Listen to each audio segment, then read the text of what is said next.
Okay, good morning, everyone. Thanks, Stephen, for the kind introduction.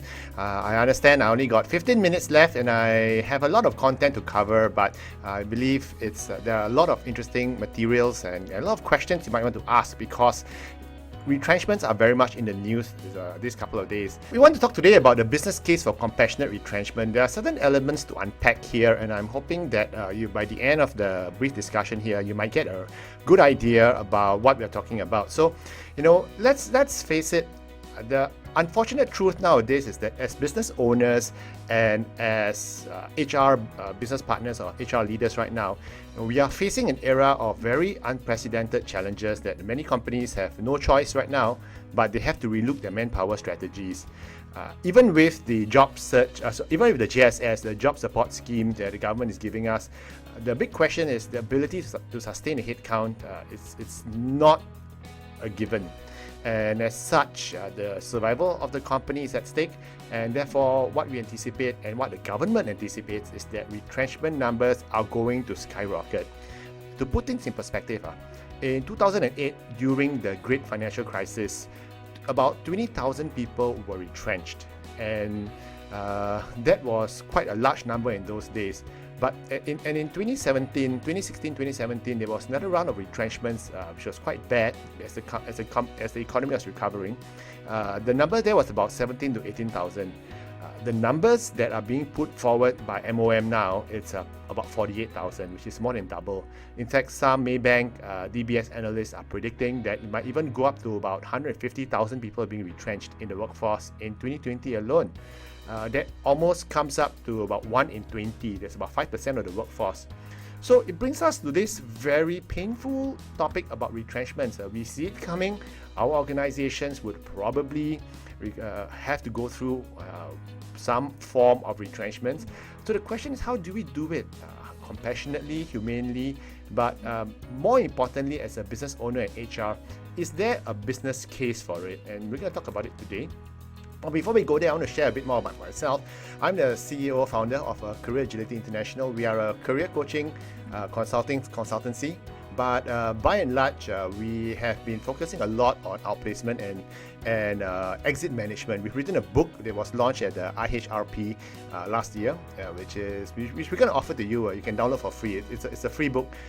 What we've done is we've done a lot of publicity on the radios, on TV as well, together with my partners.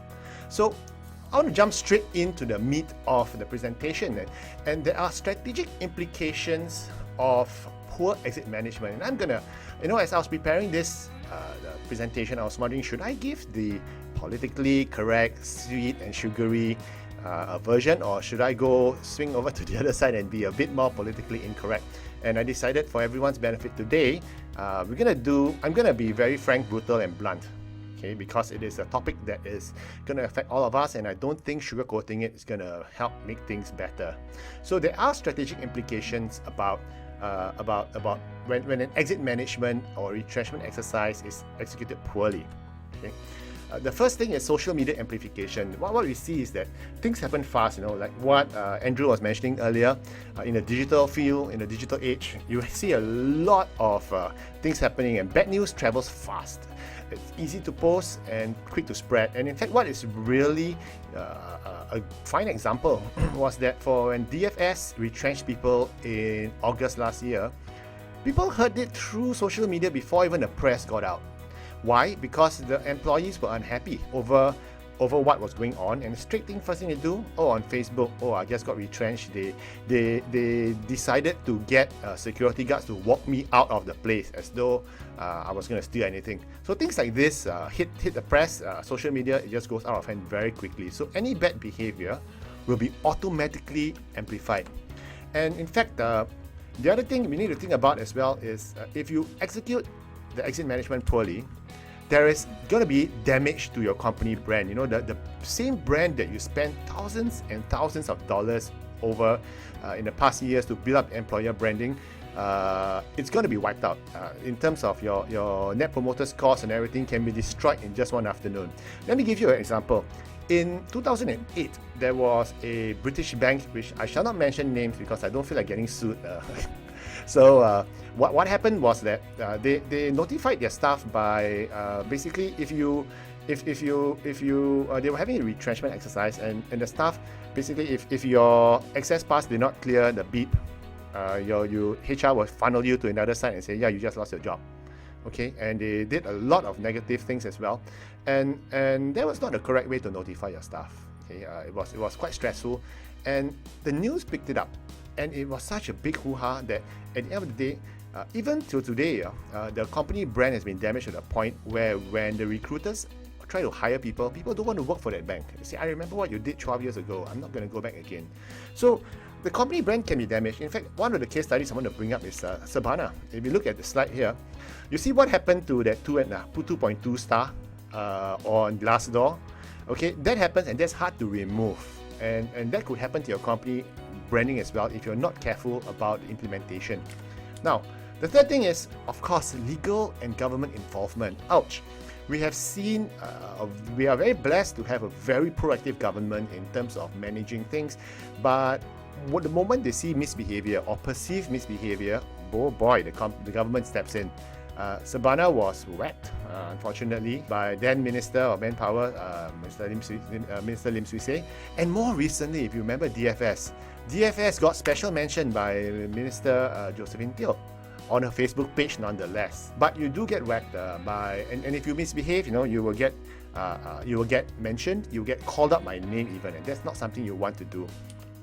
The other area which you want to look at as well is what we call talent flight. Sometimes you conduct a retrenchment exercise because you want to exit the staff that are no longer relevant to your business, or maybe they are even non-performers, but you want to keep the ones who are good and strong and the ones you want to retain.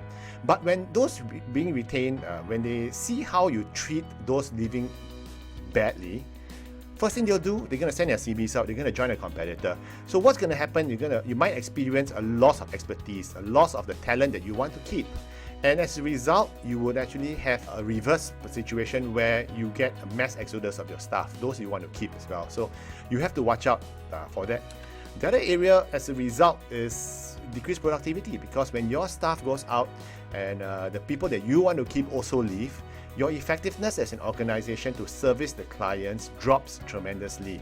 And especially when you have projects in hand or projects in progress will be stalled. And as a result, you're going to see loss of business, because, hey, the clients are going to say, hey, what's happening here? Hey, there's no one, I'm picking up the phone, I'm calling my account manager, he's not picking up, I called up his boss, he's not answering, clients will leave.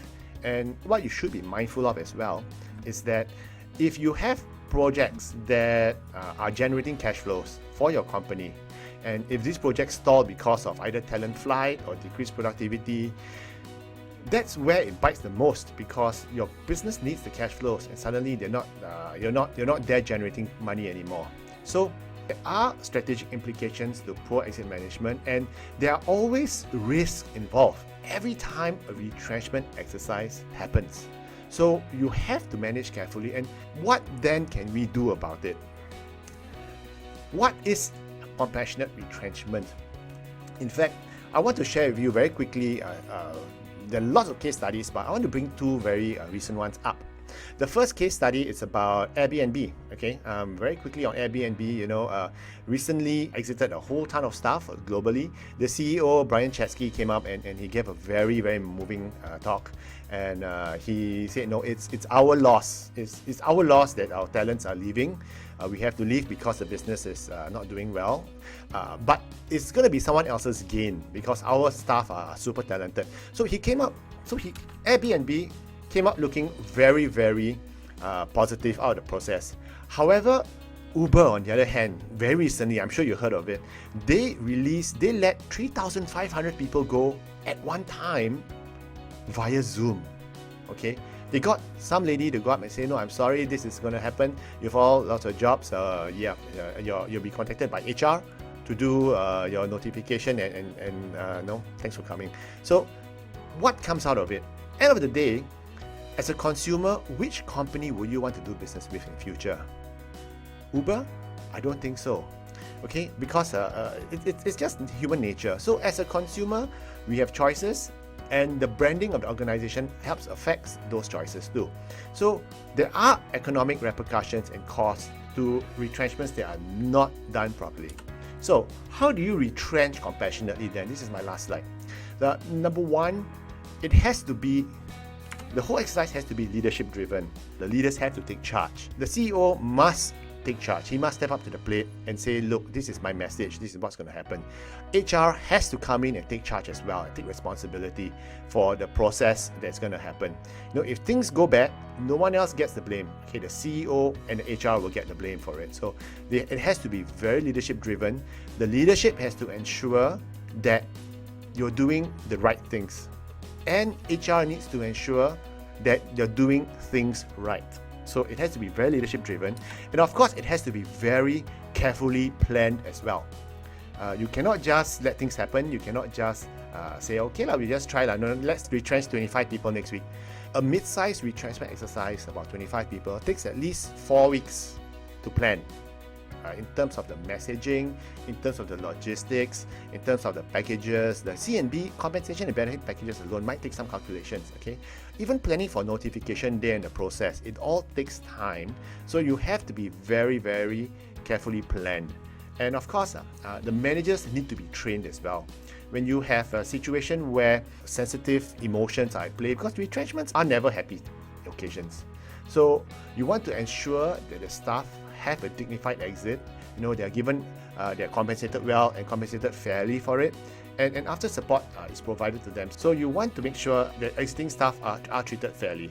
One more point again on the managers being trained.